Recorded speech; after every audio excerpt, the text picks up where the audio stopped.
Hello friends, मैं पंकज कुमार आज के झारखंड की क्लास में आप लोगों का स्वागत करता हूं। देखिए दोस्तों, मैं एक वीडियो आप लोगों को उपलब्ध कराया हूं जिसमें झारखंड का सामान्य एक जानकारी था। आज भी उसी क्लास को हम कंटिन्यू कर रहे हैं। आज भी हम झारखंड का सामान्य परिचय ही पढ़ेंगे, या यूँ कहें कि झारखंड को आज हम एक ब्रीफ में जानने का प्रयास करते हैं। उसके बाद के जो वीडियो आपको उपलब्ध कराए जाएंगे उसमें हम लोग सेगमेंट बांट कर हिस्ट्री, ज्योग्राफी या जनजाति, कल्चर, इस टॉपिक को चरणबद्ध तरीके से पढ़ेंगे। आज हम लोग एक ब्रीफ झारखंड का एक अध्ययन कर ले दोस्तों। तो देखिए, झारखंड सामान्य परिचय में लिखा हूँ, इसको मैं कुछ बिंदुओं पे बांटा हूँ दोस्तों। पहला है भौतिक, दूसरा है ऐतिहासिक, तीसरा है राजनीतिक, चौथा है आर्थिक और पांचवा है सांस्कृतिक। इन्हीं 4-5 बिंदुओं पर मैं इस लेक्चर में बात करूंगा दोस्तों कि क्या क्या फोकस रहना है हमें झारखंड के क्लास पे, जो किसी भी प्रतियोगी परीक्षा। और सबसे बड़ी बात यह है कि इसके अलावे भी बहुत सारी चीज़ें हैं, उसको भी हम लोग पढ़ेंगे। लेकिन सबसे ज़्यादा हमें फोकस कहाँ रहना है, किन किन बिंदुओं पर रहना है, उस पर आज हम लोग बात करेंगे। तो देखिए, भौतिक पे हम लोग बात करें ब्रीफ में, कुछ बहुत सारे इम्पॉर्टेंट, ऐसा नहीं है कि इसमें फैक्ट नहीं है, इसमें भी फैक्ट है। हम लोग एक ब्रीफ जान रहे हैं, इसमें भी आपको मैं इम्पॉर्टेंट फैक्ट बताऊंगा, आप इसको ध्यान से समझते चलिएगा दोस्तों। तो आइए भौतिक की बात करें तो सबसे पहले झारखंड जो हमारा बना 15 नवंबर 2000 को, इसका क्या अर्थ है, झारखंड आखिर है क्या, इस राज्य का मीनिंग क्या है। तो देखिए दोस्तों, मैं लिखा हूँ झारखंड का अर्थ है जंगल या वन का हिस्सा। नाम में ही छुपा हुआ है, 2 शब्दों से मिलकर बना है, झार और खंड। झार मतलब जंगल होता है और खंड मतलब हिस्सा, जंगल का एक ये हिस्सा है, वन का एक हिस्सा है दोस्तों, ये ध्यान में रखेंगे। अब बात आती है ही जंगल वन से कि कितना जंगल है आखिर झारखंड में।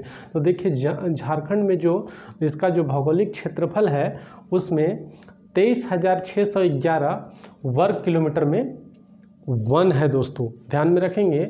23,611.41 वर्ग किलोमीटर में वन है। तो इसका ये क्षेत्र, ये नया डाटा है, वन रिपोर्ट है सो प्रति 2 वर्षों में आता है, देहरादून से जारी किया जाता है दोस्तों। तो ये अपडेटेड डाटा है, ध्यान में रखेंगे। और दूसरी बात कि ये कुल जो झारखंड का भौगोलिक क्षेत्र है उसका प्रतिशत के अनुसार कितनी भूमि पर वन है, तो 29.62% क्षेत्र में वन है दोस्तों, ध्यान में रखेंगे। तो ये दोनों फैक्ट भी इम्पॉर्टेंट है, चूँकि हम झारखंड की भौगोलिक बातें हम में क्या इसका मीनिंग है, कितना वन है, ये सब जानने, तो ये सब फैक्ट इम्पॉर्टेंट रहते हैं।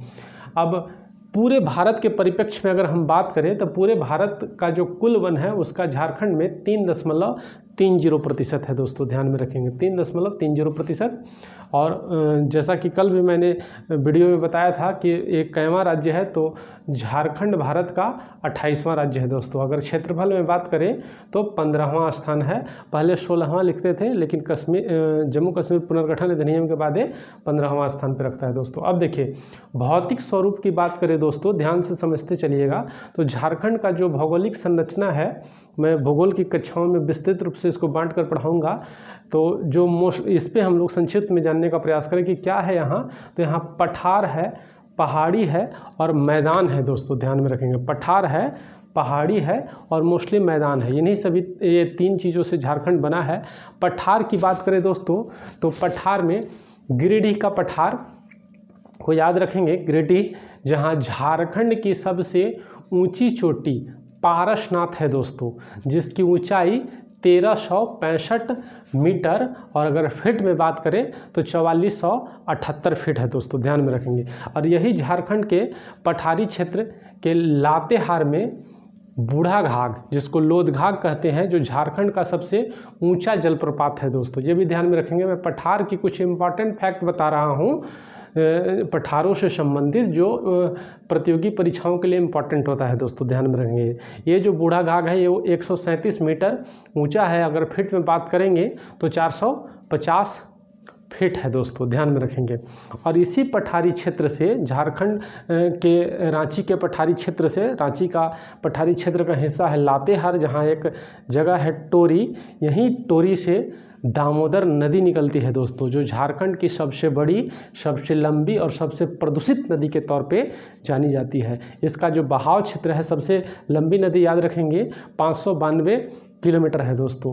तो ये पठारों से कुछ इंपॉर्टेंट फैक्ट हैं, उसको आप ध्यान में रखेंगे। पहाड़ी की बात करें तो पहाड़ियाँ भी भरी पड़ी हैं झारखंड में, पहाड़ी क्षेत्र ही है झारखंड मोस्टली। आप यहीं पहाड़ी की बात करें तो सारंडा जो 700 पहाड़ियों का क्षेत्र है दोस्तों, ध्यान में रखेंगे। और पहाड़ियों की मल्लिका की बात करें तो खूबसूरत वादी झारखंड में नेतरहाट है दोस्तों, पहाड़ियों की मल्लिका जिसको कहते हैं। तो ये सब ध्यान में रखेंगे। मैदानी क्षेत्रों की बात करें दोस्तों, तो मैदानी क्षेत्र जैसा कि भूगोल में आप लोग पता होगा कि ये बड़ा ही उपजाऊ भूमि रहता है। तो मैदानी क्षेत्र में मोस्टली अगर हम बात करें तो ये हम गंगा का जो मैदान है, गंगा नदी झारखंड के साहेबगंज से भी गुजरती है दोस्तों। तो वो क्षेत्र एक मैदानी क्षेत्र के तौर पे जाना जाएगा। अभी साहेबगंज की बात करें तो साहेबगंज टर्मिनल को है सो एक राष्ट्रीय स्तर का टर्मिनल घोषित किया गया है, जो NW1 का एक हिस्सा होगा दोस्तों। तो इस तरीके से ये सब चीज़ों पे हम लोग पठार पे, पहाड़ी पे, मैदान पे, नदियों पे, झरनों पर, है ना, फॉरेस्ट पर, ठीक है, ये सब चीज़ों पर हम लोगों को फोकस रहना है दोस्तों। कहाँ कौन बड़ा है, कौन लंबी है, ठीक है, किसका बहाव क्षेत्र कहाँ है, कौन नदी कहाँ से निकलती है, कौन कौन पहाड़ियाँ किधर अवस्थित है। अगर हम मैदानी भागों की, पठारी भागों की बात करेंगे तो मिट्टियों का अध्ययन हम करेंगे। ये सब विस्तृत अध्ययन हम लोग भौगोलिक तथ्यों में करेंगे दोस्तों, तो ध्यान में रखेंगे। अब आगे बात करें हम लोग कि आखिर इतिहास में हम लोग, ऐतिहासिक चीज़ों में हम लोग क्या पढ़ेंगे। तो ऐतिहासिक चीज़ों की अगर हम बात करें दोस्तों, तो ऐतिहासिक में सबसे पहले इसके नामकरण से पढ़ेंगे। झारखंड का क्या नाम था, झारखंड के समय समय पे नाम है का अलग अलग जिक्र होता आया है। तो देखिए मैं कुछ लिखा हूँ एक इंट्रोडक्शन जैसा, ताकि आपके माइंड में कुछ चीज़ें स्पष्ट रहे। इसके अलावा भी बहुत सारी चीज़ें हैं। तो नामकरण की बात करें तो देखिए इतिहास जो शुरू होता है वो पाषाण काल से, फिर सिंधु घाटी, उसके बाद आता है वैदिक काल। तो वैदिक काल से झारखंड के कुछ नामों की चर्चाएँ चलती है दोस्तों। तो नामकरण में देखिए वैदिक काल को भी दो हिस्सों में बांटा गया है, पूर्व वैदिक और उत्तर वैदिक। पूर्व वैदिक में झारखंड का नाम कहीं नहीं है पूर्व वैदिक के साहित्य में, लेकिन उसमें एक भागवत पुराण है जिसमें किक्कट झारखंड को कहा गया है दोस्तों, ध्यान में रखें, किक्कट झारखंड को। अगर हम उत्तर वैदिक की बात करें तो उत्तर वैदिक में झारखंड को पुंड्र कहा गया है, पुंड्र। अगर सिक्वेंसली है ये दोस्तों, ध्यान में, अब इतिहास पढ़ेंगे हम लोग, भारत का इतिहास, तो उसमें सब सारी चीज़ें सिक्वेंसली मिलेंगी। मैं व्यवस्थित तरीके से आपको बताने का प्रयास कर रहा हूँ, थोड़ा समझिएगा। महाभारत में, महाभारत का एक पर्व है दिग्विजय पर्व, उसमें पुंडरिक देश कहा गया है झारखंड को, ध्यान में रखेंगे, पुंडरिक देश। आगे मौर्य काल में एक प्रशासन की बहुत बड़ी किताब लिखी गई है जिसकी आज भी चर्चाएं भारत सहित पूरे विश्व में होती है, जिसका नाम था अर्थशास्त्र दोस्तों। इस किताब के लेखक थे चाणक्य या कौटिल्य, ध्यान में रखेंगे। ये चाणक्य या कौटिल्य ने जो अपने अर्थशास्त्र में झारखंड का नाम का जिक्र किया है उसका नाम है कुक्कुट लाट दोस्तों, ध्यान में रखेंगे, कुक्कुट लाट। गुप्त काल में फाहियान, ह्वेनसांग, ये सब चीनी यात्रियों ने भारत का समय समय पे यात्रा किया दोस्तों। इन लोगों ने, फाहियान ने झारखंड को कुक्कुट लाट ही कहा है और ह्वेनसांग ने कर्ण सुवर्ण कहा है दोस्तों, ध्यान रखेंगे, कर्ण सुवर्ण कहा है, कर्ण सुवर्ण। और सबसे पहली बार झारखंड का अगर लिखित प्रमाण कहीं मिला है दोस्तों तो मिला है 13वीं सदी के ताम्रपत्र में, जो झारखंड नाम से ही वर्णित है। झारखंड में 13वीं सदी के लिखित, ध्यान में रखेंगे। और मध्यकाल में जो मुस्लिम साहित्यकार हैं उन लोगों ने झारखंड को झारखंड ही कहा है, मुस्लिम इतिहासकारों ने, लेखकों ने झारखंड को झारखंड ही कहा है दोस्तों। इसके अलावा भी झारखंड के बहुत सारे जो क्षेत्र हैं, जिले हैं, उन सब का भी अलग अलग नाम है, जिसका आपको जब हम लोग इतिहास पढ़ेंगे इसको बांटकर उसमें व्यापक रूप से चर्चाएं की जाएगी दोस्तों। तो इस और क्या पढ़ेंगे हम, तो नामकरण। इसके बाद सिक्वेंसली नामकरण के बाद शुरू होता है झारखंड का इतिहास। तो झारखंड का इतिहास हम लोग पूरा प्राचीन काल कहिए, पाषाण काल से लेकर 1947 तक पढ़ेंगे कि कैसे कैसे झारखंड में कौन कौन सी गतिविधियां चली और ऐतिहासिक चीज़ों में क्या क्या हम लोग जानेंगे। तो इसमें ऐतिहासिक तथ्यों में झारखंड की जनजातीय आंदोलनों के बारे में जानेंगे दोस्तों। जनजातीय आंदोलन के साथ साथ जब नेशनल मूवमेंट देश में चलता है तो उस नेशनल मूवमेंट में झारखंडियों का क्या योगदान था दोस्तों, उसको पढ़ेंगे। और साथ ही साथ झारखंड का शासन व्यवस्था एक जनजातीय शासन व्यवस्था बड़ा ही अच्छी शासन व्यवस्था के तौर पे जानी गई है। उस शासन व्यवस्थाओं को 5, 6, 7 शासन व्यवस्थाएं हैं, उस शासन व्यवस्थाओं के सिस्टमों को हम जानने का प्रयास करेंगे। जो सिस्टम व्यवस्थाएं कुछ आज भी झारखंड के किसी किसी क्षेत्रों में देखा जाता है और राज्य सरकार इसको प्रोत्साहित भी करती है, संरक्षित भी करके रखी है। तो उन सभी चीज़ों को हम लोग जानने का ऐतिहासिक चीज़ों में प्रयास करेंगे दोस्तों। अब हम राजनीतिक की बात करें दोस्तों कि राजनीतिक में क्या पढ़ना है हम लोगों को, तो झारखंड की राजनीतिक व्यवस्था का तो संपूर्ण अध्ययन करना ही करना है। इसके सारे झारखंड को प्रमंडलों में बांटकर, अनुमंडलों में बांटकर, जिलों में बांटकर, प्रखंडों में बांटकर, पंचायत, ये सब सारी चीज़ों का फैक्चुअल डाटा, पंचायती राज, नगरीय निकाय, ये सब जितनी व्यवस्थाएं हैं, नोटिफाइड एरिया कमेटी, ये सब सबका अध्ययन हम एक विस्तृत करेंगे। साथ ही साथ हम लोग झारखंड का जो हमारा जो राष्ट्र का जो संसद है उस पर झारखंड की क्या भूमिकाएं हैं, कितनी सीटें हैं, वो सब पढ़ेंगे दोस्तों। तो देखिए संसद में 2 चीज़ें हैं, लोकसभा और राज्यसभा।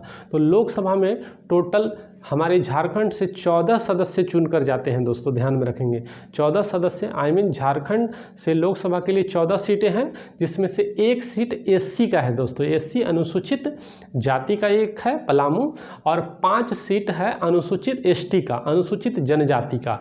तो 1 और 5 6 हो गया दोस्तों, और 8 सीटें जो है वो अनारक्षित है दोस्तों। तो 14 सीटें हो गई।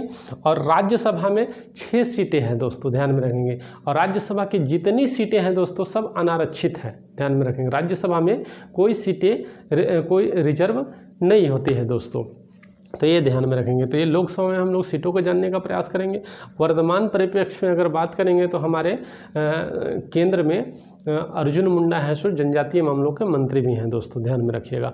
अब बात करें राज्य विधानमंडल में, तो राज्य विधानमंडल मंडल जो बना है, यहाँ 1 सदनीय व्यवस्था है, विधानसभा है और राज्यपाल, दोनों को मिलाकर राज्य विधानमंडल बना है। और विधानसभा में जो हमारी अधिकतम सीटें हैं वो 82 हैं दोस्तों, 82। 81 निर्वाचित होते हैं और 1 राज्यपाल के द्वारा मनोनीत होते हैं एंग्लो इंडियन दोस्तों, तो उसके बारे में जानेंगे। अब ये जो राज्य विधानसभा है इसमें 82 सीटें हैं, तो 1 तो मनोनीत राज्यपाल करेंगे। 81 सीटों की जो संरचना है दोस्तों वो ध्यान में रखिएगा। 81 में 9 एससी के लिए है और 28 एसटी के लिए है दोस्तों, और 44 जो है अनारक्षित है। तो ध्यान में रखेंगे 9, 28 और 44 दोस्तों। तो इस तरीके से हम लोग राजनीतिक चीज़ों को जानने का प्रयास करेंगे। और बहुत सारी चीज़ें हैं इसमें, मोस्टली हम लोगों को ज़्यादातर पंचायती राज, नगरीय निकाय, ये सब पे ज़्यादा फोकस रहेंगे, उससे फैक्ट बहुत सारे बनेंगे उन सारी चीज़ों को। और कुछ राज्य की संस्थाएं हैं उसको हम लोग पढ़ेंगे, निर्वाचन आयोग है, वित्त आयोग है, झारखंड लोक सेवा आयोग है, इस तरह की जितनी संस्थाएँ हैं उन सभी संस्थाओं को हम पढ़ेंगे दोस्तों इस राजनीतिक व्यवस्थाएँ में। अब आर्थिक की बात करें दोस्तों, तो आर्थिक में देखिए झारखंड है सो खनिज संपदाओं से भरा हुआ राज्य है दोस्तों। खनिज संपदाओं के बहुलता के कारण ही झारखंड का झारखंड को भारत का रूर कहते हैं, रत्न गर्भा कहते हैं दोस्तों। यहाँ कुल जो भारत का जो खनिज है दोस्तों, कुल भारत के खनिज, देश के कुल खनिज का 40% खनिज यहीं है दोस्तों। तो समझ सकते हैं कि झारखंड समझिए एक तरह से पूरे देश का भरण पोषण करता है दोस्तों। इतने राजस्व प्राप्त होते हैं जिससे पूरे राष्ट्र इसका लाभ लेते हैं दोस्तों। कोयला की बात करें तो लगभग 40% कोयला अकेले झारखंड से मिलता है दोस्तों। अगर हम अबरक की बात करें तो रूबी अबरक के मामले में 60% अबरक है सो झारखंड में मिलता है। इसलिए झारखंड का एक जिला है कोडरमा, इसलिए कोडरमा को भारत की अबरक की राजधानी के, झारखंड की नहीं पूरे भारत की अबरक की राजधानी के तौर पे जाने जाते हैं, ध्यान में रखेंगे। यूरेनियम मिलता है यहाँ जादूगोड़ा में दोस्तों।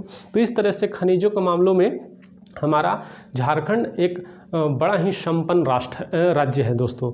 अब बात करें कल कारखानों की, तो टिस्को की बात कर ले तो टिस्को इस्पात जो कारखाना है ये 1907 में इसकी स्थापना हुई है दोस्तों, ध्यान में रखेंगे, जिसके संस्थापक दोराबजी टाटा थे दोस्तों।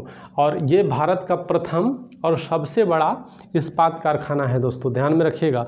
और अगला है टिस्को HEC हो गया। HEC रशिया के और चेकोस्लोवाकिया के सहयोग से बना है। बोकारो हो गया, ये रशिया के सहयोग से बना है। तो इस तरह से कल कारखाने भी झारखंड में बहुत सारे हैं दोस्तों, तो उन सभी को हम लोग पढ़ेंगे। खनिजों को हम लोग व्यवस्थित रूप से पढ़ने का प्रयास करेंगे। तो इस तरीके से आर्थिक में बहुत सारी चीज़ें हैं झारखंड में जानने के लिए दोस्तों। अब बात करते हैं हम लोग सांस्कृतिक की।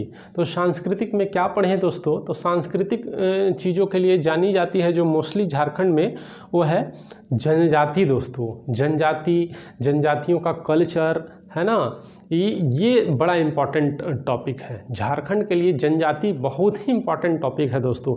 ऐसे भी झारखंड को अदर स्टेट की अगर बात करें तो हम झारखंडियों को जनजातीय कल्चर के लिए बहुत जाने जाते हैं। दूसरे स्टेट में हमारी चर्चाएं होती है तो समझिए कि झारखंडी कल्चर की भूरी भूरी प्रशंसा अक्सर होते रहती है अन्य राज्यों में। तो हम जनजातियों की बात करेंगे। झारखंड में कुल जो जनजाति हैं वो 32 हैं दोस्तों, ध्यान में रखेंगे। मान्यता प्राप्त 32 जनजाति हैं। और इन जनजातियों को जो दर्जा दिया जाता है दोस्तों, वो राष्ट्रपति देते हैं, ये संवैधानिक तरीके से, ध्यान में रखेंगे। अनुच्छेद 342 के तहत राष्ट्रपति जनजातियों को दर्जा देते हैं दोस्तों।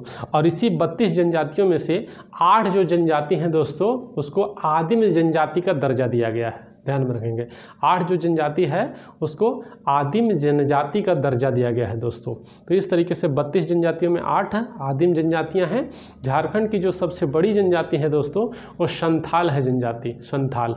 और इसी संथालियों के नाम से झारखंड का एक प्रमंडल का नाम भी संथाल परगना किया गया है दोस्तों, ध्यान में रखिएगा। तो इन जनजातियों के और जनजातियों में जितने कल्चर है, खान पान, रहन सहन, रीति रिवाज, पर्व त्यौहार, सारी चीज़ों को पढ़ना है दोस्तों। तो ये एक बड़ा इंपॉर्टेंट टॉपिक है, ध्यान में रखेंगे। इससे कोई भी आप प्रतियोगी परीक्षा में भाग लीजिए, उसमें अगर झारखंड का स्टेट लेवल का एग्जाम है तो उसमें कल्चर से, जनजातियों से प्रश्न हर हाल में रहेगा दोस्तों। खेल की बात करें तो झारखंड में बड़े बड़े खेल खिलाड़ी निकले। आप हमारे भारत के महान कप्तान, विश्व के चहेते महेंद्र सिंह धोनी हैं, हमारे झारखंड के निवासी हैं, रांची में इनका मूल निवास है दोस्तों। इनको वर्ल्ड कप जिताने वाले हैं, हमारे हैं। बड़े बड़े पुरस्कार, राजीव गांधी खेल रत्न पुरस्कार, पद्म श्री, पद्म भूषण, है ना, ये सब बड़े बड़े पुरस्कार मिले हैं। सेना में भी बहुत बड़े मानक पद इन्हें दिया गया है। तो इस तरह से महेंद्र सिंह धोनी से बहुत सारे प्रश्न बनेंगे दोस्तों। तीरंदाजी के क्षेत्र में अगर हम बात करें तो दीपिका से बनेगा, दीपिका कुमारी से दोस्तों, ध्यान में रखेंगे। ये विश्व रैंकिंग में पहले नंबर पे आती हैं। इन्हें भी खेल रत्न पुरस्कार, पद्मश्री, ये सब अवार्ड से नवाजा गया है। तो ये इसके अलावा भी बहुत सारे क्रिकेट के खिलाड़ी, तीरंदाजी के खिलाड़ी, है ना, फुटबॉल के खिलाड़ी, हॉकी के खिलाड़ी, हॉकी के लिए बहुत सारी लड़कियां, आदिवासी लड़कियां जानी जाती हैं झारखंड में दोस्तों। तो उन सभी में देखिए तीरंदाजी के में बड़ी ही भूमिका रहने के कारण अभी तीरंदाजी संघ के चेयरमैन अर्जुन मुंडा को बना दिया गया है दोस्तों। तो इस तरीके से खेल में भी बहुत सारी प्रश्न इसमें आएंगे। खेल नगरी के तौर पे जमशेदपुर को जाना जाता है दोस्तों। तो इस तरीके से सांस्कृतिक में एक खेल भी बहुत बड़ा पार्ट रहेगा दोस्तों, उन सबको भी हम लोग पढ़ेंगे। 34वां राष्ट्रीय खेल हमारे झारखंड में 2011 में आयोजित किया गया दोस्तों। तो इस तरीके धनबाद में, जमशेदपुर, रांची में, तो उससे भी प्रश्न बनेंगे। एक ही बार झारखंड में आयोजित हुआ है, तो भले 2011 में आयोजित हुआ है, लेकिन आज भी अगर कोई परीक्षा होगा, एग्जाम होगा, तो उसमें उससे प्रश्न बनेंगे दोस्तों। मंदिरों की बात करें तो बहुत सारे मंदिर हैं, राजमहल है, ये सबसे प्रश्न बनेंगे। मंदिरों में बात करें तो भारत के 51 शक्तिपीठों में से एक शक्तिपीठ हमारे झारखंड के देवघर में है, बाबा बैजनाथ धाम मंदिर दोस्तों, जिसको गिद्धौर राजा पूर्णमल ने बनाया था दोस्तों। इस बाबा धाम मंदिर में कुल 22 मंदिर हैं दोस्तों, ध्यान में रखें, कुल 22 मंदिर, जिसमें श्रावणी मास में अभी ही समय है, श्रावणी मास में, जिसमें पूरे भारत से है सो लोग वहाँ जाते हैं और शिव को प्रसन्न करते हैं दोस्तों। तो इस तरह से साथ ही ये कल्चर तो मैं ऐसी संक्षिप्त में लिखा हूँ। इसके अलावा भी चित्रकारी कला है, नृत्य है। चित्रकारी में आप बात करें तो कोहबर की बात करके, सोहराई की बात कर ले, पैदकर की बात कर ले, है ना, जादोपटिया की बात कर ले, ये सब बहुत सारी चित्रकारी है। आप नृत्य की बात कर ले तो छऊ की बात कर ले, झारखंड का एक प्रसिद्ध नृत्य है छऊ। इस तरीके से बहुत सारी चीज़ें जानने के लिए है, कल्चरल चीज़ों में भी, सांस्कृतिक तथ्यों में भी दोस्तों। तो इस तरीके से मैं आपको आज के क्लास में भी आपको संक्षिप्त में बताने का प्रयास कर रहा हूं कि हम लोगों को आखिर फोकस कहाँ रहना है ना, कि किन किन चीज़ों पे मोस्टली हम लोगों को फोकस रहना है, क्या क्या पढ़ना है, इसका मैं एक आज के क्लास में आपको विस्तृत जानकारी दे रहा हूँ। अब अगर हम लोग नेक्स्ट क्लास में, जब हम लोग नेक्स्ट वीडियो जब आपको मैं उपलब्ध कराऊंगा, तब इसको झारखंड को मैं सेगमेंट बाई, चाहे इतिहास रहे, भूगोल रहे, उसको मैं सीक्वेंसली बांट लूँगा और एक एक टॉपिक पे एक एक वीडियो आपको उपलब्ध कराया जाता रहेगा दोस्तों। चलिए, तो ठीक है, उम्मीद करता हूँ इसका भी मैं एक नोट्स आप लोगों को उपलब्ध कराऊंगा। आप लोग इसका एक स्क्रीनशॉट ले लें, नोट डाउन कर लें, और नेक्स्ट क्लास में हम लोग इसको डिवाइड करके एक एक टॉपिक को व्यवस्थित रूप से पढ़ना शुरू करेंगे दोस्तों। चलिए, तो आज के लिए इतना ही, बाकी अगले वीडियो में करते हैं। ठीक है, थैंक यू।